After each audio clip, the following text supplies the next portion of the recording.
Makinig ka, baka sa susunod mong team building, maalala mo ito.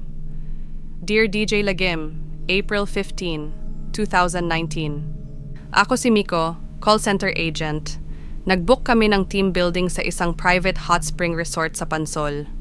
Maganda, may karaoke, may pool, at mainit ang tubig na perfect sa puyat naming mga ahente. Unang gabi, masaya ang lahat. May inuman, kantahan, tawa. Pero napansin ko, may madilim na parte ng resort sa likod ng guest house. Parang napakatahimik kahit malapit lang sa party. 2:00 ng madaling araw, nagsimula nang magsiuwian sa mga kwarto yung iba. Naiwan akong nakaupo sa pool, naglalasing mag-isa. Doon ko siya napansin. Babae, nakaupo sa gilid ng pool, nakatalikod, nakaputing damit na parang manipis na bestida. Akala ko isa sa mga kasama namin, pero hindi ko siya maalala. Nang mapansin niyang nakatingin ako, bigla siyang naglakad papunta sa madilim na sulok sa likod ng villa.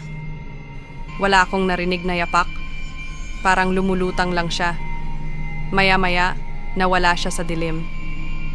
Tapos narinig ko yung boses niya. Nakita mo ba ang anak ko? Hindi ko alam kung lalangoy ako palayo o tatayo. Nanigas ang katawan ko sa takot. Biglang nagbukas ang ilaw sa hallway.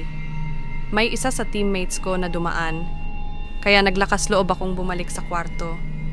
Kinabukasan, ikinuwento ko sa caretaker.